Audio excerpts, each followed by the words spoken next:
मंत्र पाठ करेंगे। ओम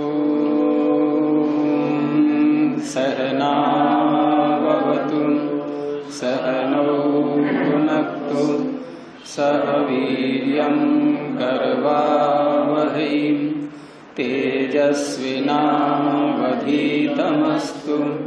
मा विद्विषावहै। ओम शांति शांति शांति। हाँ, पीछे का पूछिए, क्या पूछना है?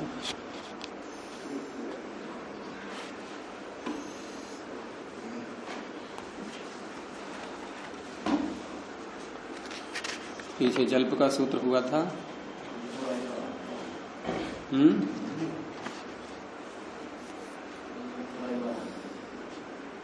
क्या हुआ?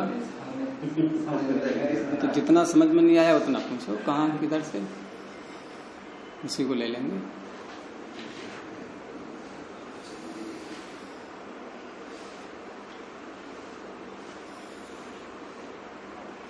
क्योंकि वाद और जल्प में जो अंतर है, यदि उस अंतर को हम लोग समझ लें ना, तो ये सरलता हो जाती है उसमें। क्योंकि वाद में एक तो ये बात थी कि जहां सिद्धांता विरुद्ध कहा गया था, तो सिद्धांता विरुद्ध व्यर्थ होकर के उसे ज्ञापन निकला था कि विरुद्ध हेत्वाभास का प्रयोग वहां हो सकता है। और विरुद्ध हेत्वाभास को भी यदि हम उपलक्षण मान लें तो अन्य हेत्वाभास भी ले सकते हैं। और यदि व्यापक कर लें इस उपलक्षण को, निग्रह स्थान का ही उपलक्षण मान लें पूरा, तो कोई भी निग्रह स्थान आ सकता है उसमें। तो अधिक और न्यून निग्रह स्थान भी आ सकते हैं सिद्धांता विरुद्ध से। तो जब अधिक और न्यून निग्रह स्थान भी आ सकते हैं तो पंचावयवोपन्न इसकी फिर आवश्यकता नहीं रहती। और फिर भी ये कहा गया है, तो इसका तात्पर्य कि पंचावयवोपन्न ये इस बात को बताएगा कि वैसे तो 5 अवयव प्रयोग करने ही चाहिए, लेकिन यदि कोई न्यून प्रयोग करता है या अधिक प्रयोग करता है, तो ऐसा होने पर हम ये नहीं कहेंगे कि वाद समाप्त हो गया। ये न्यून प्रयोग तो ठीक है, अधिक प्रयोग कैसे? 5 है, 6 तो ला ले, 5 में 6 हेतु, कई हेतु बोल देना और उदाहरण भी अधिक बोल देना, ऐसे होता है। इसमें सूत्र दिया तो था, हेतु और उदाहरण का दिया था ना ये। अधिक में हेतु, हाँ, हेतु उदाहरणाधिकम अधिकम, अधिक ऐसे बनता है। तो वहां किसी ने अधिक प्रयोग कर दिए या न्यून प्रयोग कर दिए तो वाद समाप्त नहीं होगा।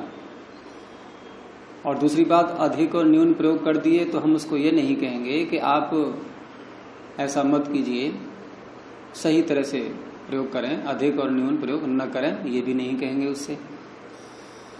जबकि विरुद्ध हेत्वाभास यदि कोई प्रयोग कर रहा है या अन्य कोई हेत्वाभास प्रयोग कर रहा है, तो वहां उससे ये कहा जाएगा कि आपने ऐसे ऐसे हेत्वाभास का प्रयोग किया है, आप इसको बदलिए। ये कहा जाएगा कि नहीं? वहां कहा जाएगा, लेकिन यहां नहीं कहा जाएगा। तो अंतर हो गया नहीं अब। अर्थात सिद्धांता विरुद्ध से ज्ञापन निकला, उस ज्ञापन में ये था कि वहां हम दूसरे से परिवर्तन भी कराएंगे अगर ऐसा हेत्वाभास प्रयोग कर रहा है कोई तो। लेकिन पंचावयवोपन्न से ज्ञापन निकला, उससे ही ज्ञापन निकला कि कम और अधिक अवयव प्रयोग करने पर भी उसको टोका नहीं जाएगा, टोका टाकी नहीं होगी, वहां किया जा सकता है, वो प्रयोग कर सकता है और बात समाप्त हो सकती है, निर्णय हो सकता है, तत्व का, सत्य का निर्णय हो सकता है। इसलिए पंचावयवोपन्न शब्द वहां पढ़ा गया है। और जल्प में अब क्योंकि पीछे की सारी बातें आनी है यहां पर, तो जल्प में साधन और उपालंभ छल जाति निग्रह स्थान से भी होंगे। और प्रमाण तर्क से भी होंगे, वो पीछे से आ ही रहा है। प्रमाण और तर्कों से कोई अपनी बात को रख रहा है विजय प्राप्त करने के लिए, तो प्रमाण और तर्क के द्वारा भी कर सकता है। अगर उसकी बात सत्य है और कहने की जो उसकी अभिव्यक्ति की शैली है, ढंग से अपनी बात दूसरे के सामने रख पा रहा है और दूसरा उसका खंडन नहीं कर पा रहा है, तो जीत हो जाएगी और पूरा हो गया। और फिर जल्प में एक बात और भी होती है कि जल्प प्रारंभ में निर्णय नहीं करते हैं ऐसा कि ये जल्प हो ही जाएगा। प्रारंभ में तो वाद कह के ही बात चलेगी, अर्थात दोनों में से, दो पक्षों में से दोनों पक्ष ये प्रारंभ में स्वीकार कर लें कि हम जल्प करेंगे, कोई आवश्यक नहीं है। एक व्यक्ति वाद को लेकर के प्रवृत्त हुआ और वाद को लेकर के प्रवृत्त हुआ, उसने प्रमाण और तर्क के द्वारा अपने पक्ष को रखा। लेकिन दूसरा व्यक्ति, कहा उसने भी था कि मैं वाद करूंगा, लेकिन वो अब हार जीत के विषय में आ चुका है और इसकी प्रस्तुति में वो अन्य कोई दोष दिखाने लगा, छल जाति का प्रयोग करने लगा, तो इसका अर्थ है कि दूसरे वाला जल्प में आ चुका है। जब दूसरे वाला जल्प में आ चुका है, अब जो प्रथम पक्ष वाला है वो यदि अपनी बात को ठीक ढंग से रख पा रहा है प्रमाण तर्क के द्वारा, तो सिद्ध हो ही जाएगी। और उसको ये भी पता लग गया है कि दूसरा जल्प में आ चुका है, तो अब ये भी अपने पक्ष को अगर प्रमाण तर्क के द्वारा सिद्ध नहीं हो पा रहा है, तो ये भी छल जाति निग्रह स्थान का प्रयोग कर सकता है। वहां उसको भी छूट है, लेकिन वाद में ये छूट नहीं थी। पक्ष और प्रतिपक्ष दोनों का ही छूट है। ये छल जाति वाला है ना, इसी ने तो अपने छल जाति अपने ढंग से प्रस्तुत किया प्रमाण और तर्क के द्वारा, फिर उन्हें छल जाति, दूसरे ने छल जाति में आ गया। उस अवस्था में नहीं, पहले वाले ने तो प्रमाण तर्क के द्वारा ही अपनी बात रखी थी और ये चाह भी नहीं रहा था कि ये जल्प बन जाए हमारा वाद, लेकिन दूसरे ने बना दिया। अब दूसरे ने बना दिया है तो फिर जल्प में दूसरा आ ही चुका है अब, तो उस प्रकार से फिर ये व्यक्ति भी अपने पक्ष को अब बचाएगा। अब बचाने के दो तरीके हैं कि या तो प्रमाण तर्क से ही बचा ले अथवा फिर छल जाति का भी प्रयोग कर सकता है वो, क्योंकि जो जल्प में आ ही गए हैं तो उसका भी प्रयोग कर सकता है। लेकिन वाद कथा में ये संभव नहीं था। वहां पर यदि कोई हेत्वाभास इत्यादि का प्रयोग कर रहा है तो वहां उसको टोका जाएगा। वहां ये नहीं कहेंगे कि तूने हेत्वाभास का प्रयोग कर दिया है इसलिए हार गया है, उसको अवसर देंगे और अनेक बार अवसर देंगे। लेकिन जो व्यक्ति यहाँ जल्प में आ चुका है उसको अवसर नहीं देंगे। क्योंकि वहाँ हार जीत का आ गया, इसलिए वहां तो एक बार में ही यदि पकड़ में आ गया तो उसको निग्रह स्थान में ला देंगे। तो इस तरह से बहुत से भेद हैं इन दोनों में। और दूसरा प्रमाण और तर्क का जो प्रयोग किया गया है इसमें, तो उसके विषय में जो अंत में बताया गया था, जो 104 पृष्ठ पर था, नहीं ये तो हो गया पूरा, इसी में था। अच्छा जी, हमारे आज समाज में भी आपस में भी और दूसरे मतावलंबियों के साथ जब हम कई बार करते हैं तो बात ना करके जल्प ही होता, हार जीत के लिए ही हम अपने पक्षों को रखते हैं। बहुत सारे ऐसे साथ हुए आज समाज के, मरिदानंद के भी हुए बहुत दूसरों के साथ, उसके बाद भी परंपराएं चलती रही, खैर अब तो खत्म हो गई हैं। और हमारे आपस में आज समाज में वैदिक विद्वानों में भी ये सुख दुख का लेकर हुआ था सबको। हाँ, तो शास्त्रार्थ तो शब्द ही उसी में आ गया है, जल्प में ही। जल्प में ये शास्त्रार्थ जितनी, क्योंकि शास्त्रार्थ वहाँ उस तरह से नहीं है कि सत्य का निश्चय करना है, वो तो केवल हार जीत का ही होता है। हमारा पक्ष सही है, वो कहेगा हमारा पक्ष सही है, तो स्टार्ट ही इसी तरीके से होता है। तो चलें आगे, चलें फिर।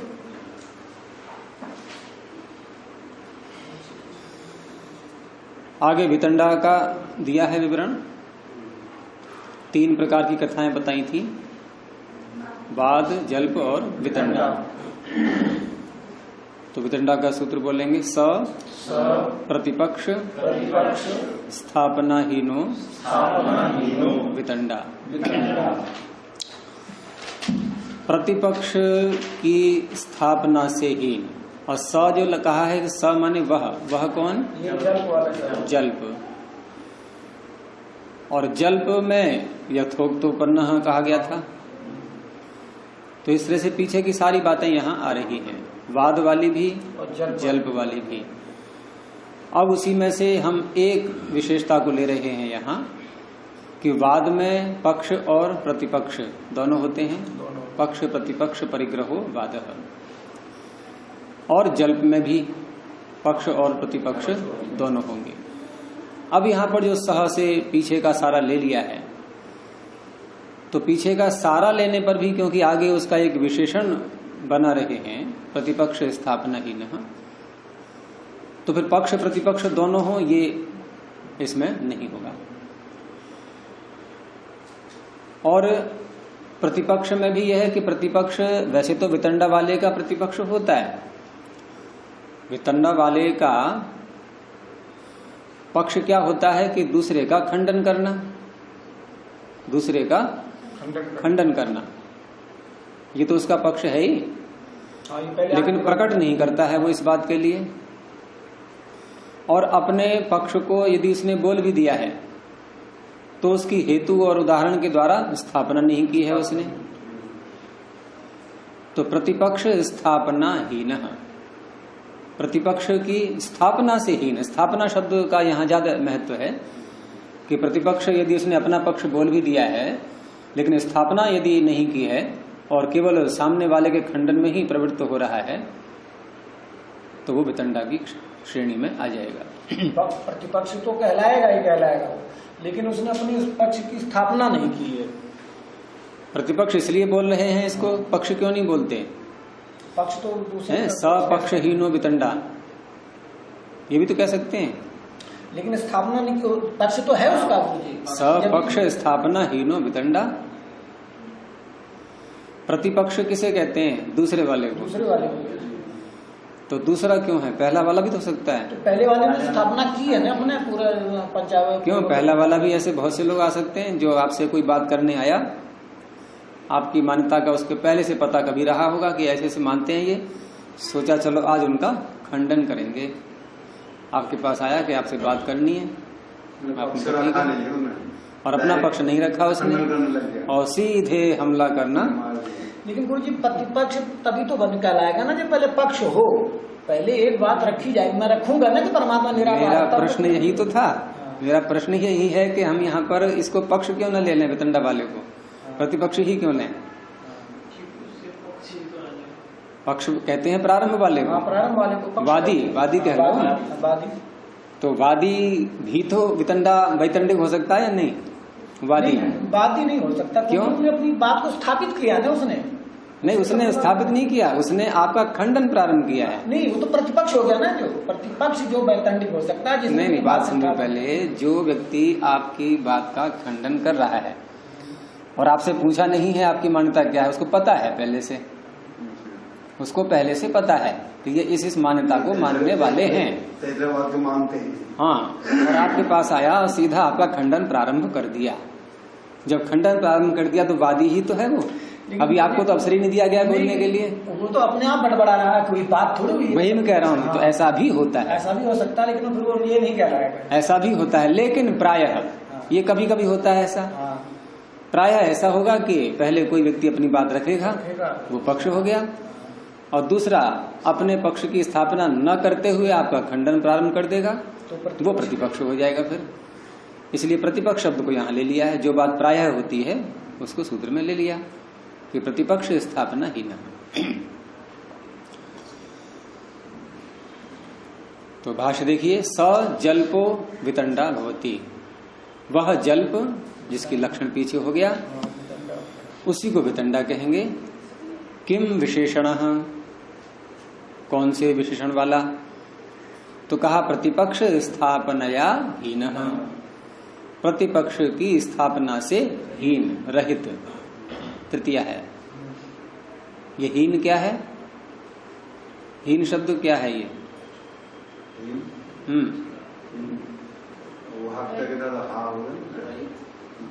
हाँ, तो हा है, तो ये ना कहाँ से आ गया इसमें? हो गए वो ऐसा होता है कि तकार का नकार हो जाता है। कैसे? तकार को नकार कैसे हो जाएगा?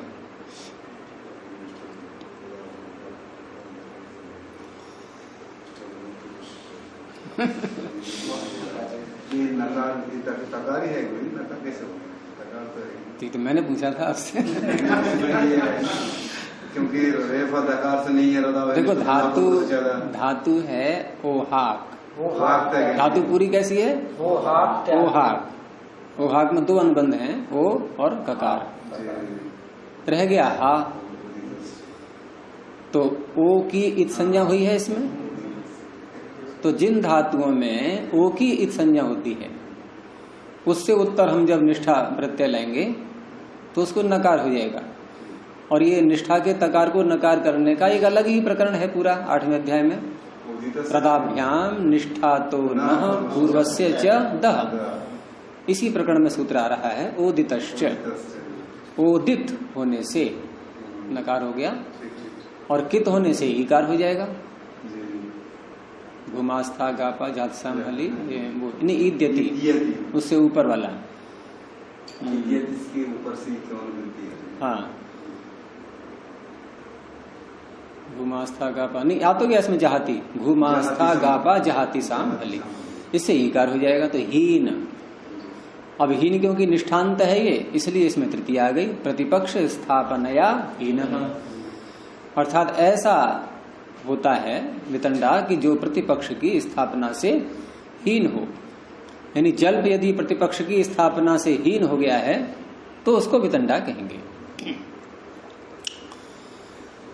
अब उसी को समझा रहे हैं कि यौ तौ समानाधिकरणौ विरुद्धौ धर्मौ पक्ष प्रतिपक्षौ इत्युक्तम, अर्थात ये जो पीछे समान अधिकरण वाले दो विरुद्ध धर्म, धर्म दो अधिकरण समान, अर्थात एक धर्म दो लेकिन अधिकरण दोनों का एक, ऐसे जो दो विरुद्ध धर्म थे जिनकी चर्चा पीछे हुई थी जल्प में और बाद में भी, और उनको क्या कहा गया था?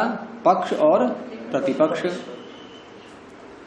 वहां पर यही तो था कि किसी भी हम विषय को ले लें, कि शब्द को ही ले लें कि शब्द नित्य है, दूसरा कह रहा है अनित्य है, तो वहां पर अधिकरण तो एक ही है शब्द, लेकिन नित्य और अनित्य ये दो धर्म ये विरोधी हैं आपस में और समान अधिकरण में है। तो उसमें एक बनेगा पक्ष, दूसरा बनेगा प्रतिपक्ष।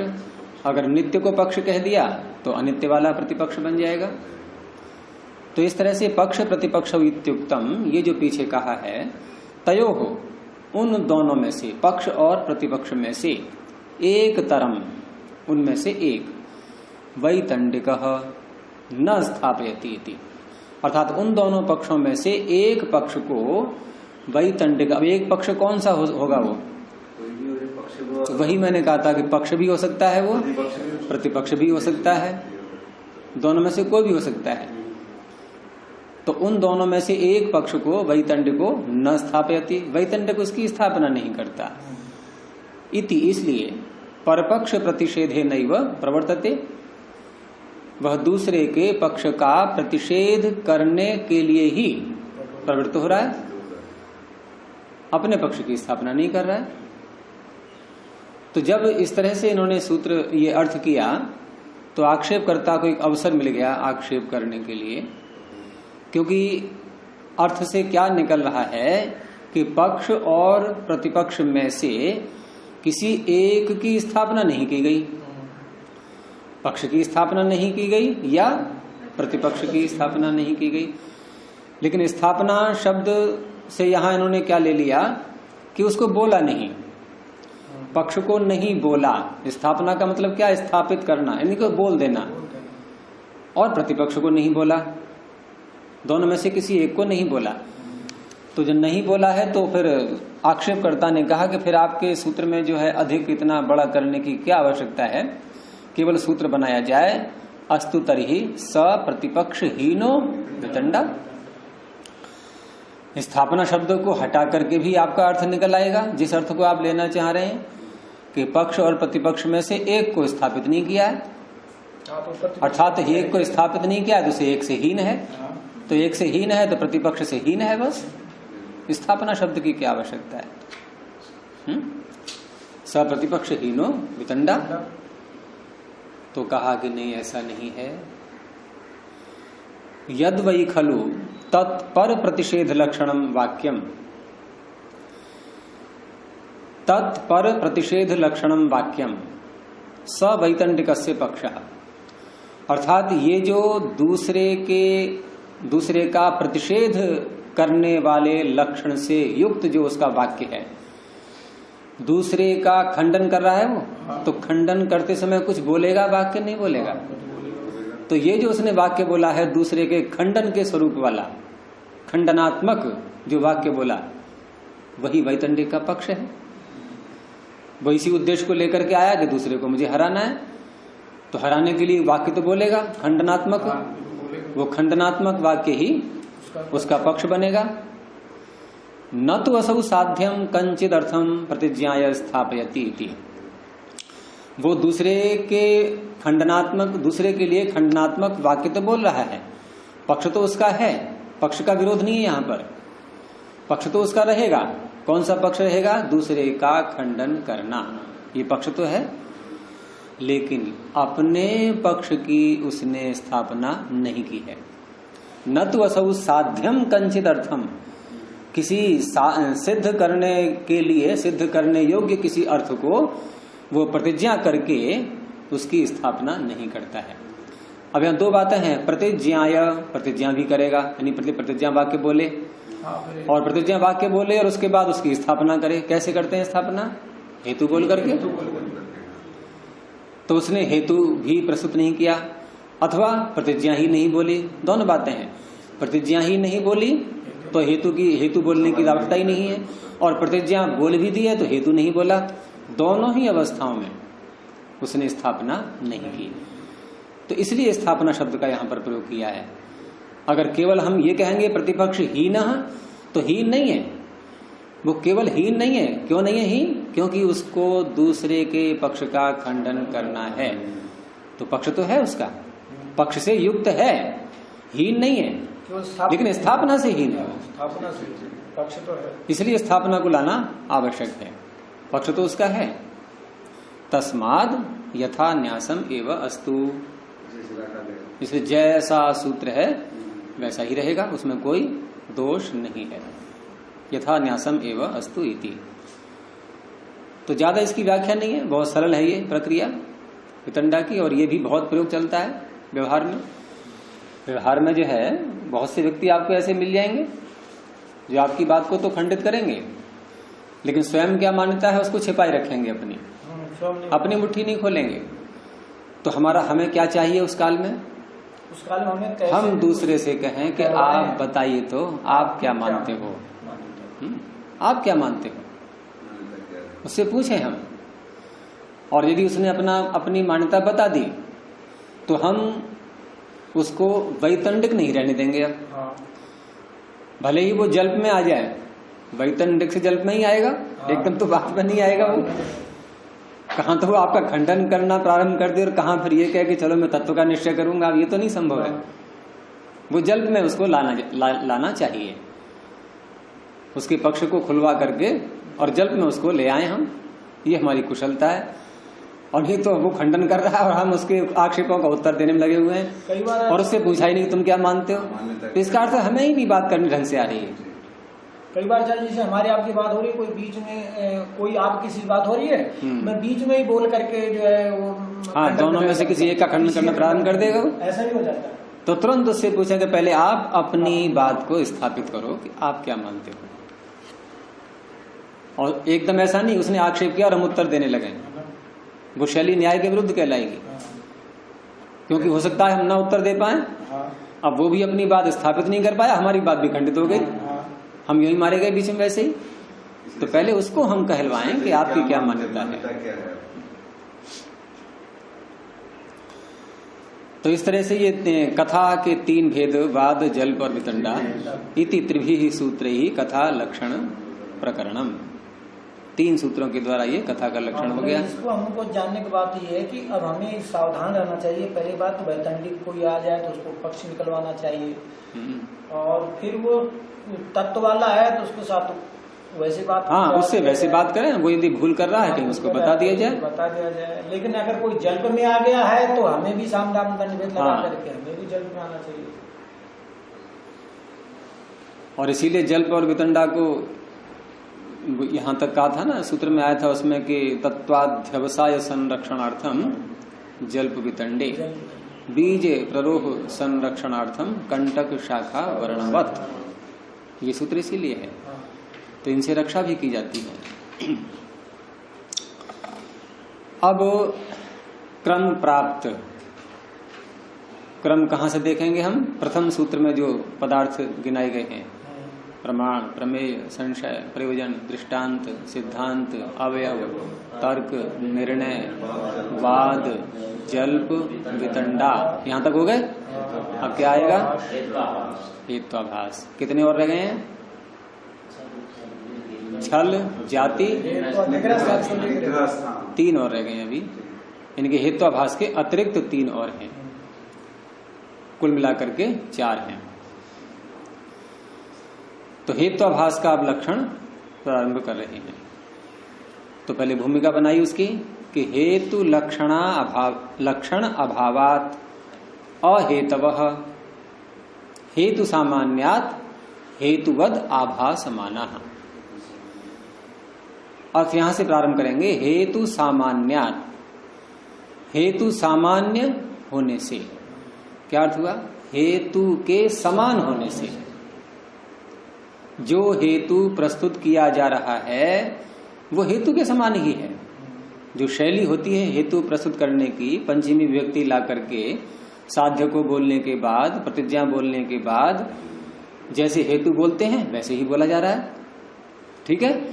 तो हेतु सामान्यात, हेतु के समान होने से, और उसको कहा, स्पष्ट किया हेतुवद आभासमाना, हेतु जैसा ही प्रतीत होने से, क्योंकि ठीक वैसे ही बोला गया है, उसमें कोई संदेह नहीं लग रहा है कि हेतु नहीं है, ये हेतु के समान है, हेतु जैसा प्रतीत भी हो रहा है।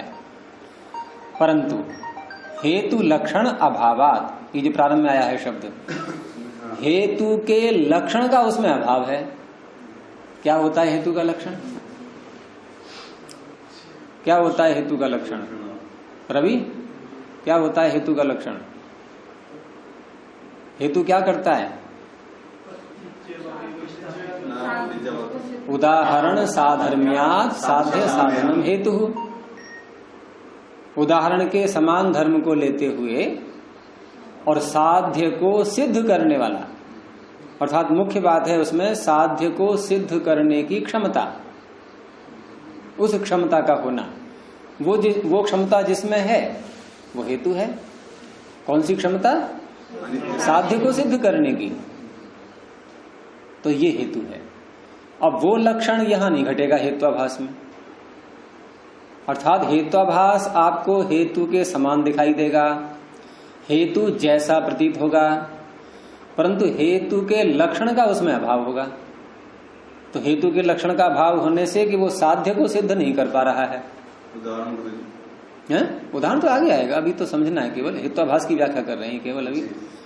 अभी तो सूत्र भी नहीं आया है उसका, ये तो सूत्र से पहले की भूमिका है। तो हेतु के लक्षण का अभाव होने से अब क्या कहेंगे उसको? तो कहा अहेतवः, वो हेतु नहीं होता है। जब हेतु का लक्षण नहीं घट रहा है उसमें तो हेतु क्यों कहेंगे उसको? फिर तो हेतु है ही नहीं। तो हेतु लक्षण अभावात अहेतवः, हेतु सामान्यात हेतुवत आभासमाना। इसका अन्वय कैसे करेंगे? हेतु सामान्यात हेतुवत आभासमाना हेतु लक्षणाभावात अहेतवः। इसको अंत में ले लेंगे। वो अहेतु होते हैं। त इमे, वे, ये, अर्थात कई हैं ये, इसलिए बहुवचन दे दिया है। तो कितने हैं ये? 5। तो सूत्र बोलेंगे सव्यभिचार विरुद्ध प्रकरण सम साध्य सम कालातीता हेत्वाभासा।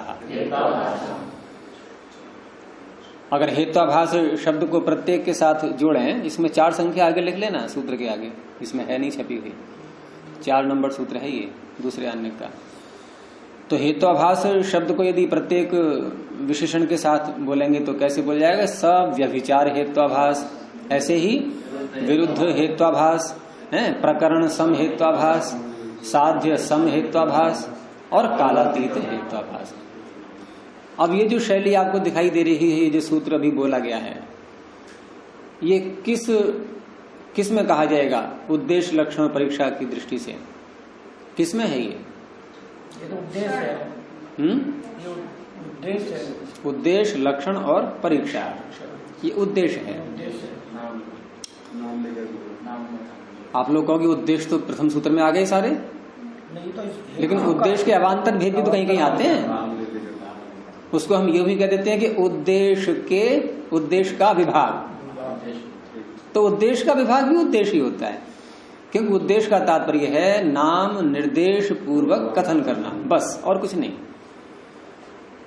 तो उद्देश्य भी कह दो उसको, या उद्देश्य का विभाग, क्योंकि पीछे उद्देश्य में आ गया हेत्वाभास केवल, और वो हेत्वाभास कितने प्रकार के हैं वो गिनती यहां आ रही है।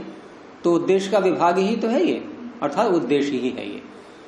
अगर 3 ही शब्द रखे हैं हम, उद्देश्य लक्षण विभाग, तो ये उद्देश्य में आएगा। 4 शब्द रखते हैं यदि, उद्देश्य विभाग लक्षण परीक्षा, तो फिर ये विभाग में आ जाएगा। लेकिन वो 3 ही प्रयोग में आते हैं, उद्देश्य लक्षण और परीक्षा। तो ये उद्देश्य में है, केवल नाम निर्देश किया गया यहाँ, इनके लक्षण नहीं है। अब ये 5 हैं तो 5 के फिर लक्षण अलग अलग सूत्रों में आएंगे, यानी 5 ही सूत्र बनेंगे फिर इनके एक एक के लक्षण बताने वाले। अब क्योंकि ये उद्देश्य का ही सूत्र है, इसलिए वात्स्यायन जी ने इस पर कुछ कहा नहीं है, कोई कहने की बात ही नहीं है, इसमें नाम गिनाए गए केवल। तो तेषाम, उनमें से, अर्थात इन 5 में से, ये निर्धारण में षष्ठी है, इन 5 में से। तो पहले वाले को लेते हैं, तो सूत्र बोलेंगे अनैकांतिकः सव्यभिचारः। उनमें से पहला वाला इन्होंने ले लिया, सव्यभिचार को ले लिया। तो सव्यभिचार का अर्थ क्या होता है? व्यभिचारेण सहितः सव्यभिचारः, जो व्यभिचार से युक्त हो। तो व्यभिचार क्या होगा?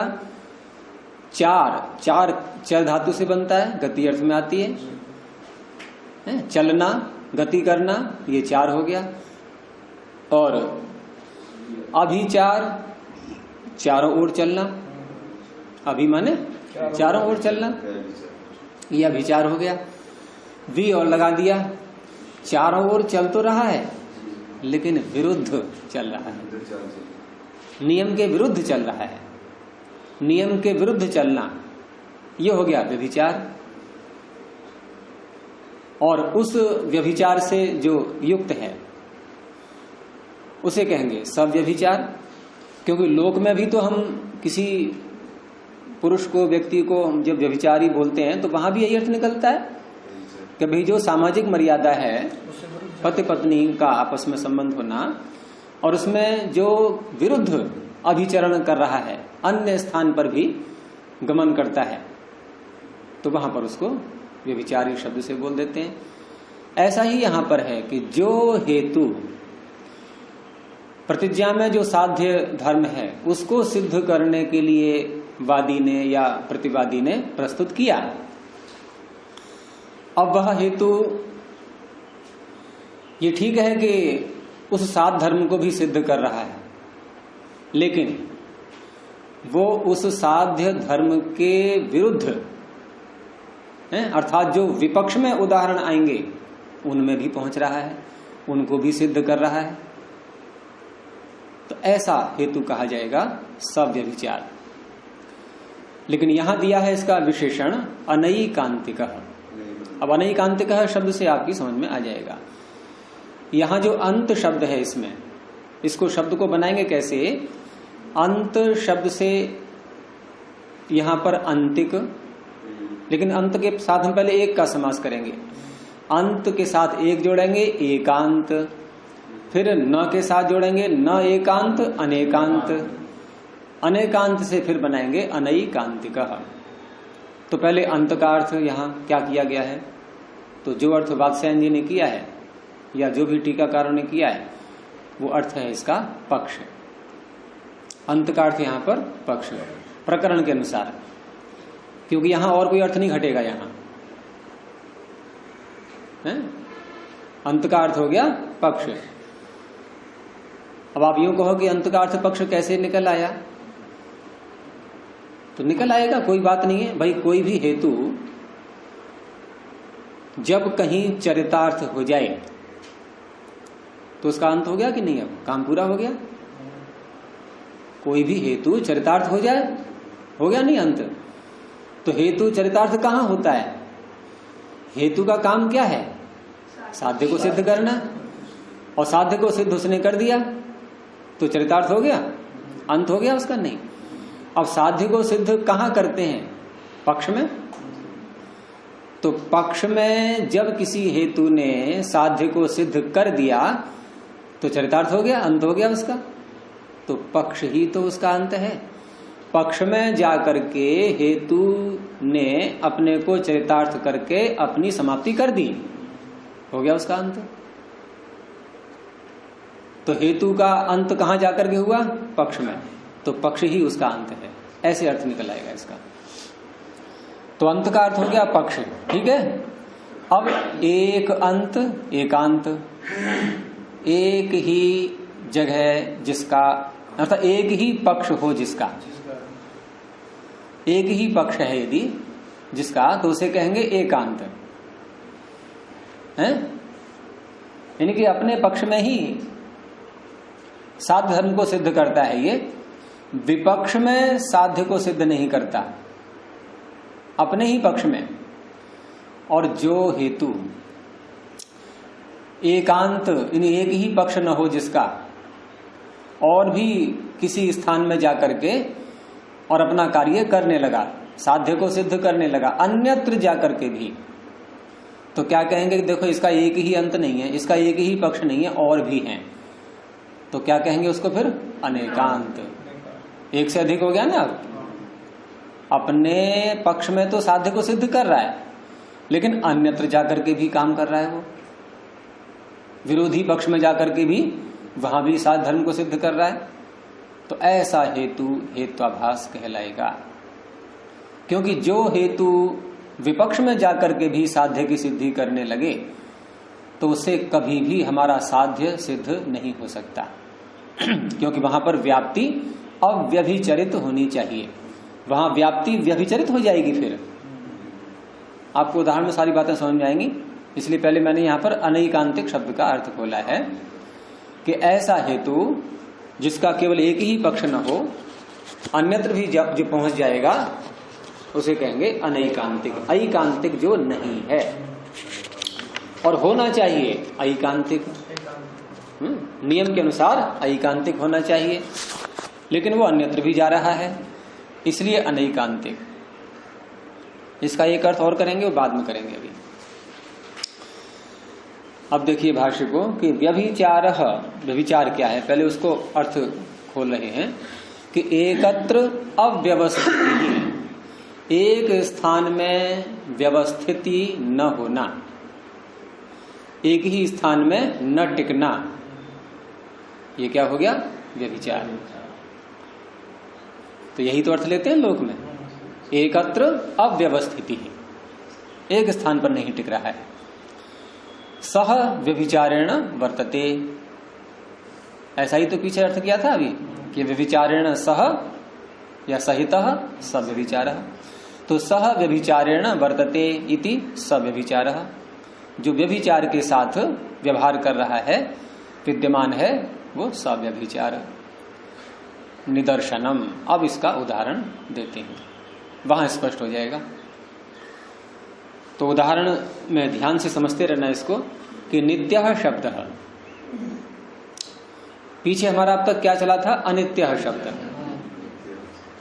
अब यहां वादी ने या प्रतिवादी ने, किसी ने भी प्रस्तुति दी अपनी नित्यः शब्द। अब नित्यः शब्द में पक्ष क्या है,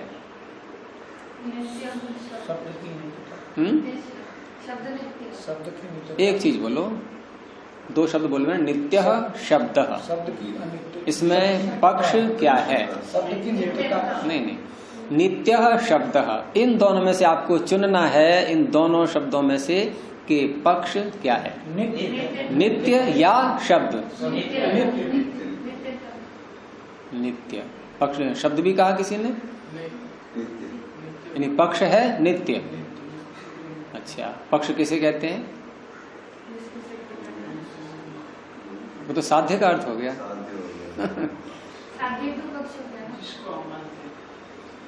पीछे व्याख्या भूल गए आप लोग। धर्मी, धर्म विशिष्ट धर्मी, एक था धर्मी विशिष्ट धर्म। पक्ष धर्मी से, तो पक्ष किसे कहते हैं? धर्म विशिष्ट धर्मी। साध्य, साध्य पक्ष की बात चल रही थी ना पीछे। तो धर्म विशिष्ट धर्मी, धर्म क्या है यहाँ? नित्यता। उससे विशिष्ट धर्मी कौन है? शब्द। तो शब्द हो गया पक्ष। अगर हमने नित्य को पक्ष बोल दिया तो प्रश्न ये होगा कि पक्ष में हमें साध्य धर्म को सिद्ध करना होता है, तो नित्य में और कौन सा धर्म है जिसको हमें सिद्ध करना है? नित्य स्वयं एक धर्म है, नित्यत्व। तो पक्ष क्या है? नित्य है शब्द हमें शब्द। और साध्य धर्म क्या है? नित्यत्व। ऐसे बोलेंगे। साध्य धर्म जिसमें होता है उसे कहते हैं पक्ष। ठीक है। तो साध्य धर्म जिसमें होता है, यानी कि साध्य धर्म अलग है और साध्य धर्म जिसमें है वो चीज अलग है। तो साध्य धर्म है नित्यत्व और साध्य धर्म जिसमें है वो है शब्द। ठीक है, स्पष्ट हो गया। तो शब्द नित्य है शब्द है। अब इसमें हेतु देंगे। तो हेतु में साध्य धर्म बोलते हैं या साधन धर्म बोलते हैं? वहां साधन धर्म बोलेंगे। तो साधन धर्म क्या कहा उसने? अस्पर्शत्वात्, स्पर्श न होने से। शब्द नित्य है स्पर्श न होने से। अब ऐसा हेतु देने वाला किस व्याप्ति को मन में लिए हुए है? आप निकाल लोगे इसको। अब क्या बनेगी व्याप्ति?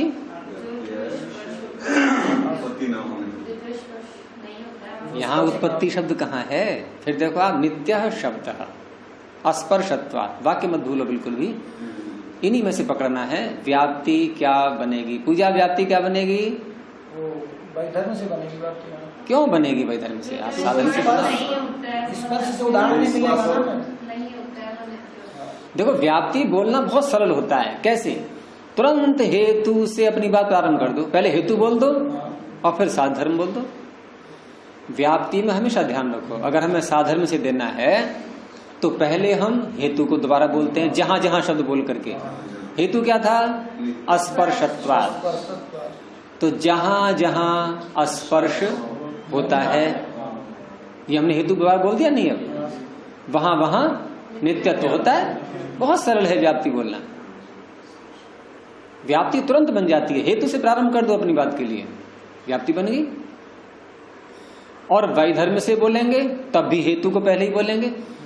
अब देखो, साधर्म्य और वैधर्म में अंतर क्या रहेगा? साधर्म्य में हम साधन धर्म के उपस्थिति से, साधन धर्म के द्वारा साध्य धर्म को दिखाते हैं, उसको सिद्ध करते हैं। और वैधर्म से बोलेंगे तो साधन धर्म के अभाव से हम साध्य धर्म के अभाव को दिखाते हैं। लेकिन दोनों में, चाहे साधर्म में बोला या वैधर्म में, दोनों से व्याप्ति बोलेंगे, वहां दोनों में आप देखेंगे कि साधन धर्म पहले आता है। उसका भाव दिखाएंगे तब भी साधन धर्म पहले बोलेंगे, अभाव दिखाएंगे तब भी साधन धर्म पहले बोलेंगे। तो साधर्म से कैसे बनेगी व्याप्ति? कि जो जो स्पर्श वाला होता है वह वह नित्य होता है। यहाँ साधन धर्म के द्वारा, साधन धर्म के होने से हमने साध्य धर्म को सिद्ध किया। अब वैधर्म में क्या करेंगे? जो जो स्पर्श वाला नहीं होता है वह वह नित्य नहीं होता है। अब यहाँ दो बार नहीं आ रहा है तो इसको संक्षेप में करना हो, सरल करना हो इस वाक्य को, तो कैसे बोलेंगे? जो जो स्पर्श वाला होता है वह अनित्य होता है। बोल दो, है ना, सरल हो गया। अभी ऐसे भी कह सकते हैं। अब ऐसे कहने में ये मत समझ लेना कि साधर्म से हो गया ये, क्योंकि यहाँ कई क्या होता है कि हम लोग पढ़ते पढ़ते पढ़ते क्या समझ बैठते हैं कभी कभी कि जहां नहीं नहीं नहीं ऐसे बोलेंगे वो तो हो गया वैधर्म, और जहां है ऐसे बोलेंगे वो हो गया साधर्म। ये आवश्यक नहीं है कोई। अब जैसे हमने यहाँ वैधर्म से बोला कि जो जो स्पर्श वाला होता है, यहाँ तो नहीं शब्द नहीं है ना, है? वह अनित्य होता है। कहाँ है इसमें नहीं शब्द? लेकिन ये वैधर्मी तो हुआ वैधर्मी ही। कैसे पता लगा? ऐसे पता लगा कि पहले प्रारंभ में साध्य क्या बोला गया है उसकी दृष्टि से देखेंगे हम। साध्य बोला गया है कि नित्य है शब्द, और यहां हम कह रहे हैं कि वो अनित्य होता है। उससे उल्टा बोल रहे हैं नहीं, इसलिए वैधर्म्य है। ऐसी हेतु बोला अस्पर्शत्वात्, और यहां हम कह रहे हैं जो जो स्पर्श वाला होता है, तो उससे उल्टा बोल रहे हैं नहीं। तो वैधर्म्य आवश्यक नहीं है कि वहां नहीं शब्द से ही हम प्रारंभ करें अपना। अब यहां कौन सी व्याप्ति से पहले देखेंगे हम। इन्होंने जो दिया है वो कौन सी व्याप्ति लग रही है आपको बताओ? अच्छा, हाँ, इन्होंने जो दी है व्याप्ति दी नहीं है, छिपी हुई है उसमें। यानी स्पर्शवान कुंभो अनित्य दृष्टः, व्याप्ति सहित दृष्टांत आ गया एक साथ ही, दोनों बातें आ गई इसी में कि स्पर्श वाला कुंभ अनित्य देखा जाता है। तो ये व्याप्ति कैसी दिखा रहे हैं यहां पर? वैधर्म्य से। कौन सी? कैसे बोलेंगे कि जो जो स्पर्शवान होता है वह, हम नहीं न बोल करके वैसे ही बोल देंगे जो जो स्पर्श वाला होता है वह अनित्य होता है, जैसे घड़ा, जैसे कुंभ। ठीक है, साधर्म से भी दिखा देंगे बाद में, पहले इतने को समझ लो अब। और अब इसका उपनय कैसे करेंगे कि न च तथा स्पर्शवान शब्द, ये क्या हो गया? उपनय।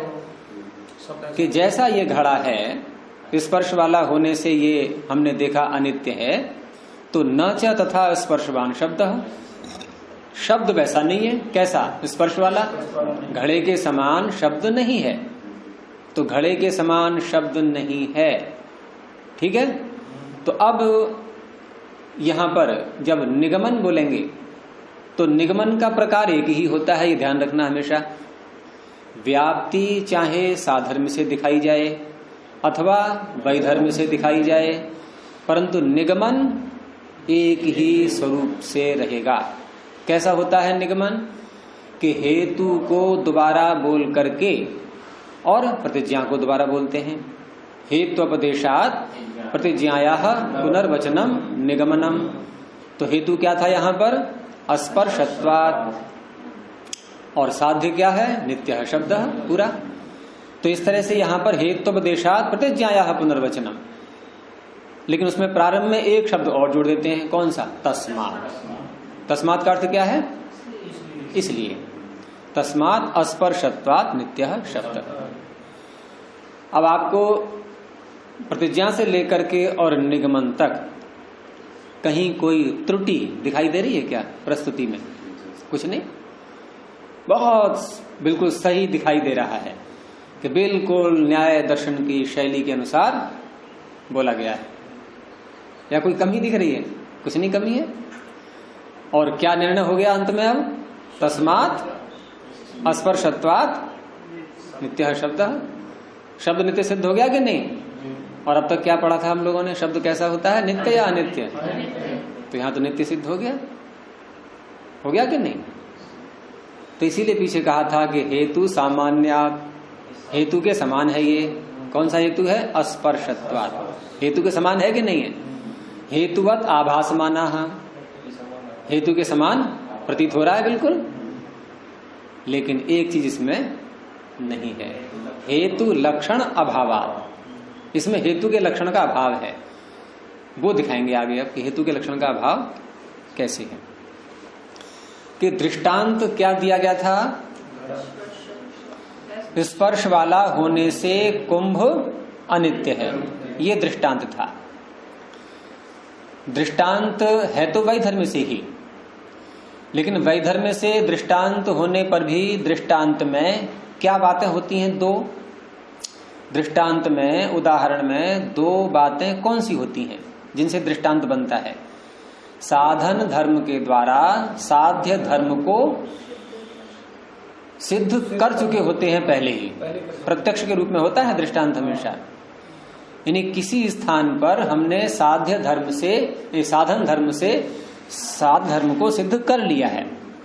यहां क्या किया है कि कुंभ स्पर्श वाला है? स्पर्शवान कुंभ, कुंभ स्पर्श वाला है। यानी स्पर्श धर्म क्या है इसमें? साधन धर्म।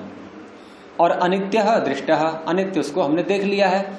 अनित्य क्या है? साध्य धर्म। यानी कि दृष्टांत में, उदाहरण में साधन धर्म और साध धर्म दोनों होते हैं। यह है नियम नहीं है, चाहे उदाहरण वैधर्म से हो या साधर्म से हो। अब इसको हम यूं भी कह सकते हैं कि दृष्टांत में हेतु और साध्य धर्म दोनों होते हैं। हमने साधन धर्म की जगह बोल दिया हेतु, यद्यपि हेतु यहां पर अस्पर्शत्वात् था, लेकिन दृष्टांत में भी तो वो बातें आती हैं। अगर साधर्म से दृष्टांत दिया है हमने तो वही उठ करके आ जाएगा हेतु। अगर साध धर्म से दिया है दृष्टांत तो वही हेतु आ जाएगा, और वैधर्म से दिया है तो दूसरा हेतु होगा तो वो भी हेतु ही, क्योंकि साधन धर्म हेतु के रूप में ही आता है हमेशा। अब यहाँ पर क्योंकि वैधर्म से दिया है तो वो तो हेतु नहीं मिलेगा आपको जो प्रारंभ में दिया गया था स्पर्शत्वात्, लेकिन है यहाँ भी हेतु। कौन सा? स्पर्श वाला होना। यानी स्पर्श वाला होने से घड़े को हम अनित्य क्यों मान रहे हैं? स्पर्श वाला होने से। अब ये जो स्पर्श वाला हेतु है यहाँ, लेकिन ये साध्य में नहीं घट रहा है। हाँ, साध्य में तो नहीं साध्य तो उसके वो तो उपनय बताएगा ना आपको। उपनय कह रहा है ना, न तथा स्पर्शवान शब्द, वो तो उपनय बताएगा आपको। तो यहाँ पर दृष्टांत में भाष्य देखिए, दृष्टांते स्पर्शवत्वम अनित्यत्वम च धर्मौ। दो धर्म हैं, कौन कौन से? स्पर्शवत्व और अनित्यत्व। स्पर्शवत्व धर्म कैसा है? साधन धर्म, अर्थात हेतु। ध्यान रखना, हेतु शब्द समझ लो इसको, क्योंकि तभी बात समझाई, क्योंकि यहाँ पर हम हेतु का ही दे रहे हैं। सब व्यभिचार हेतुआभास कैसे बनेगा? नहीं तो। और अनित्यत्व क्या है? साध धर्म। तो वही इन्होंने कहा कि दृष्टांते स्पर्शवत्वम अनित्यत्वम च धर्मौ न साध्य साधन भूतौ दृश्येते। ये दोनों धर्म आपस में साध्य साधन भूत नहीं दिखाई दे रहे हैं। अर्थात ये जो स्पर्शवत्व हेतु है ये अनित्यत्व को सिद्ध नहीं कर पा रहा है। सिद्ध कब कर पाता है? जब कहीं पर उसका विरोधी दृष्टांत न मिले, तभी तो सिद्ध होता है।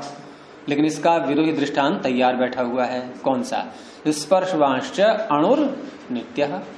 अणु का तात्पर्य पृथ्वी जल अग्नि वायु,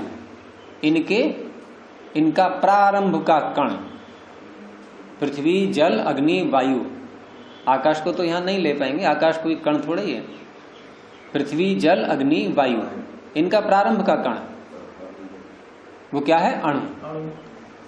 और न्याय और वैशेषिक अणु को नित्य मानते हैं।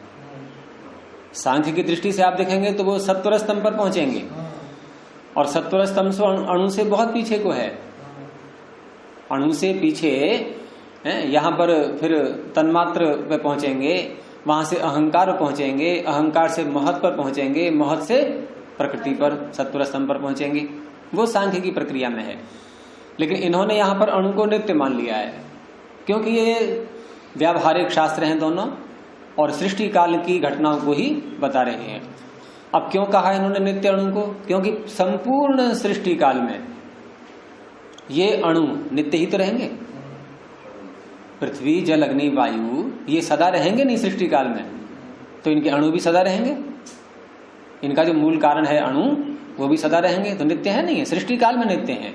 उस दृष्टि से इनको नित्य कहा गया है। और यदि हम सत्वर स्तंभ को भी ले लें, अणु कह दें, तब भी सिद्ध हो जाएगा। कैसे? कि मान लो मैं इसको छू रहा हूं, मेज को, स्पर्श का अनुभव हो रहा है? नहीं। ये मेज, ये बॉक्स स्पर्शवान है।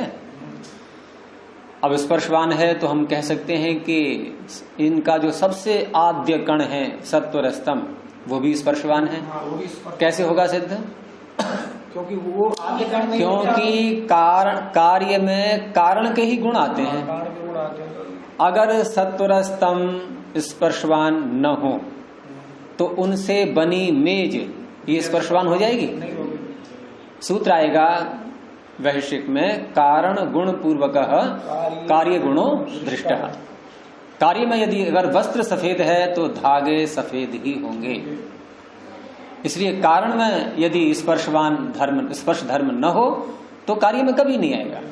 तो सत्वर स्तंभ को भी ले सकते हैं, लेकिन यहां पर अणु शब्द से इन्होंने यही लिया है कि पृथ्वी जल अग्नि वायु के जो आद्य कण हैं, तो ये कण स्पर्शवान है और अणु है।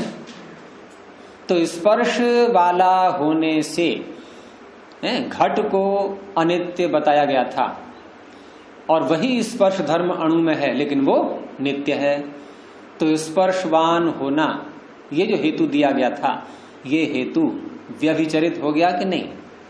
व्यभिचार बन गया इसका। कैसे बन गया?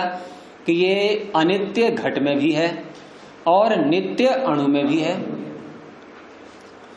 अब अनित्य घट में तो ऐसा है कि वहां बहुत से ऐसे आपको अन्य सपक्ष उदाहरण भी मिल जाएंगे। घट के समान बहुत सी ऐसी वस्तुएं हैं जो स्पर्श वाली हैं और अनित्य हैं। और विपक्ष भी मिल गया इसका। विपक्ष क्या मिल गया? अणु। विपक्ष कौन सा कहलाएगा? जो नित्य हो। अनित्य का विपक्ष क्या होगा? नित्य। तो अणु नित्य है और इस नित्य अणु में भी स्पर्श धर्म दिखाई दे रहा है। तो इसलिए स्पर्श धर्म व्यभिचरित हो गया। अगर ये केवल अनित्य पदार्थों में ही टिका रहता, नित्य में न आता, तो हम कहते ये अईकांतिक है। अब क्योंकि ये नित्य में भी अनित्य में भी दिखाई दे रहा है, नित्य में भी पहुंच गया है, तो ये हो गया अनईकांतिक। ये अईकांतिक नहीं रहा। अब ये एक में ही नहीं टिका रहा, अन्यत्र भी पहुंच गया। अन्यत्र व्यवस्थिति ही, अन्यत्र इसकी व्यवस्थिति हो गई, एक में ही व्यवस्थिति नहीं रही। यानी एकत्र अव्यवस्थिति ही, एक में ही व्यवस्थिति नहीं रही इसकी। तो इसलिए ये हेत्वाभास की श्रेणी में आ जाएगा। कौन? स्पर्शवान हेतु, ये हेत्वाभास की श्रेणी में आ जाएगा। अब इन्होंने साधर्म्य से ले लिया, तो यहां नित्य शब्द ऐसे ही बोलेंगे। अस्पर्शत्वात् हेतु वही रहेगा, और व्याप्ति क्या बनेगी कि जो जो अस्पर्श वाला होता है वह नित्य होता है। जैसे आत्मा, ठीक है ना? अब आत्मा स्पर्श वाला है कि अस्पर्श वाला?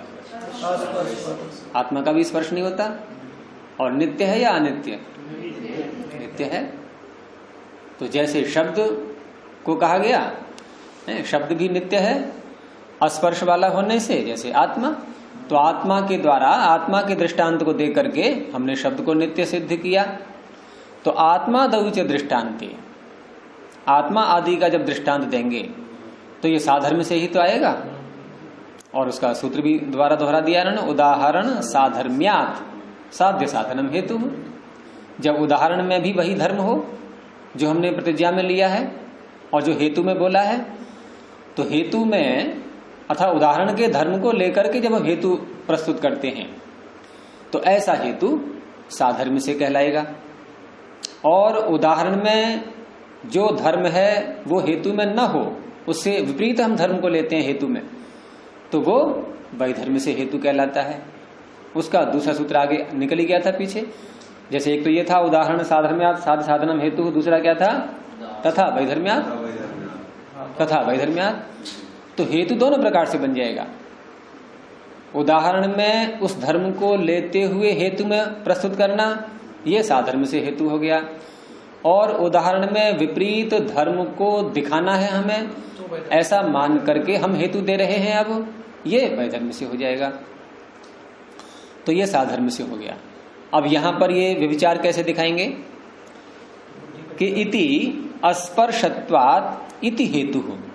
ये जो अस्पर्शत्वात् कहा गया आत्मा के लिए, उसको शब्द के लिए, और आत्मा में हमने उसको दृष्टांत में लिया, तो ये जो हेतु है ये नित्यत्वम व्यभिचरति, ये नित्यत्व का व्यभिचार कर रहा है। अर्थात नित्यत्व में तो है, लेकिन ये अनित्यत्व, अनित्य पदार्थों में भी मिल रहा है। ये जैसे बुद्धि, बुद्धि का स्पर्श होता है क्या? कभी छू के देखिए? बुद्धि छूने में आती है कि नहीं? बुद्धि का अर्थ यहां पर ज्ञान, तो ज्ञान भी स्पर्श वाला है। और नित्य है या अनित्य? ज्ञान तो उत्पन्न होता है, नैमित्तिक ज्ञान, ये उत्पन्न होगा, नष्ट हो जाएगा। तो बुद्धि अनित्य है, तो ये व्यभिचरित हो गया नहीं। अर्थात आत्मा में भी अर्थात नित्यत्व में भी ये स्पर्श धर्म दिखाई दे रहा है। और स्पर्शा बुद्धि ही अनित्याच, बुद्धि स्पर्श वाली है और अनित्य है। तो अनित्य पदार्थ में भी स्पर्श धर्म, यानी स्पर्श का न होना वहां भी विद्यमान है। तो इस तरह से ये अनैकांतिक हो गया। एवं इस प्रकार से द्विविधे भी दृष्टांते, दोनों प्रकार के दृष्टांतों में, चाहे साधर्म से हो या वैधर्म से हो, व्यभिचारात्, व्यभिचार होने से साध्य साधन भावो न अस्ति, साध्य साधन भाव नहीं है। अर्थात कोई भी साधन धर्म वो साध्य धर्म को तब सिद्ध कर पाता है जब अपने से विरोधी दृष्टांत में विद्यमान न हो तब। इन बिल्कुल एक तरह से जैसे हम व्यवहार में बोलते हैं ना, पति व्रत और पत्नी व्रत, तो अपने ही साध्य पक्ष के व्रत को जो लिए हुए है केवल उसी में घटित हो, अन्यत्र कहीं न हो, तो ऐसा हेतु वो उसको सिद्ध कर पाता है। और यदि ऐसा नहीं है, विपक्ष में भी पहुंच रहा है, तो वो साध्य साधन भाव उसमें नहीं होता। इति लक्षणाभावात्, तो ये जो लक्षण है हेतु का, लक्षण का हेतु क्या है? साध्य को सिद्ध करना, साध्य को सिद्ध करना ये उसमें अनिवार्यता है, ये उसमें होनी चाहिए। वो तब हो पाएगी जब विपक्ष में न हो, ये व्यभिचार न हो उसका। तो वो लक्षण का अभाव होने से अहेतु, उसको अहेतु कहेंगे। अब यहाँ एकांत अनैकांतिक शब्द को यहाँ अंत में समझा दिया है अब कि कैसे करेंगे और इनमें कैसे घटाएंगे कि नित्यत्वम अपि एकः अंतः, नित्यत्व जो धर्म है ये तो एक पक्ष हो गया, शब्द में नित्यत्व दिखाया जा रहा है, तो नित्यत्वम अपि एको अंतः, एक तो वो अंत हो गया अर्थात शब्द, और अनित्यत्वम अपि एको अंतः, और अनित्यत्व भी एक पक्ष हो गया है। कौन सा? कुंभ, कुंभ दिखाया था ना। तो एकस्मिन अंते विद्यते इति ऐकांतिकः, जो एक पक्ष में विद्यमान रहता है उसे कहते हैं ऐकांतिक। और विपर्ययात, उलट हो जाने से है, अगर वो एक अंत में, एक पक्ष में नहीं है, भिन्न पक्ष में भी है, भिन्न पक्ष का मतलब विपक्ष में भी है, विपक्ष में भी है, तो विपर्य हो गया, तो उसे कहेंगे फिर अनैकांतिक। क्यों कहा इसको अनैकांतिक? कि उभयांत व्यापकत्वात्, दोनों पक्षों में व्यापक होने से, उभय अंत व्यापकत्वात्, दोनों पक्षों में व्यापक होने से। दोनों पक्ष कौन से? कि नित्यत्व में भी जा रहा है वो, और नित्यत्व को भी सिद्ध कर रहा है, अनित्यत्व को भी सिद्ध कर रहा है। तो कहेंगे भाई तू हट जा, तू इस योग्य नहीं है, तू न नित्यत्व को सिद्ध कर पाएगा न अनित्यत्व को। जैसे कोई कहे, कोई व्यक्ति कहे कि भाई कौन सी पार्टी का है, कि न इसका है न इसका है, तो किसी का नहीं तो भाग यहां से फिर। अरे या तो हमारी पक्ष में आ जा या इस पक्ष में आ जा, कि नहीं मैं तो अलग रहूंगा, तो अलग रहेगा तो अलग रहे, फिर उन दोनों से कोई संबंध नहीं है। तो जो हेतु नित्यत्व को भी सिद्ध करने लगा, अनित्यत्व को भी सिद्ध करने लगा, तो बेईमानी है ये उसकी, है ना। अब क्या कहेंगे कि तू न तो नित्यत्व को सिद्ध कर पाएगा न अनित्यत्व को सिद्ध, दोनों के लायक नहीं है। तो ऐसा हेतु हेत्वाभास कहलाएगा। कहते ना लाला जी मरे थे ना, जब वो गए तो बोला हाँ तुम्हारा एक दिन का तो 2 दिन स्वर्ग का है और बाकी नरक का है, तो बोले बता दो व्यवस्था कैसे कैसे है। तो बोले हमें ना नरक भेजो ना स्वर्ग, बीच में मैं रख दो, आप दुकान खोल लेंगे, इधर से भी आएगा इधर से भी आएगा। व्यापार चलता रहेगा, व्यापार चलता रहेगा, व्यापार चलता रहेगा। तो ये प्रथम प्रकार का हेत्वाभास, क्या नाम था इसका? विरुद्ध हेत्वाभास। अब इसमें नव्य नैयायिक, सब विचार हेत्वाभास, अब इसमें नव्य नैयायिक कुछ और भी यहाँ कल्पनाएं करते हैं, उसकी चर्चा थोड़ी सी कल कर लेंगे। हाँ, कि वो किस तरह से करते हैं, यहाँ पर और भी बातें निकालते हैं इसमें से वो। चलिए, प्रणव ध्वनि।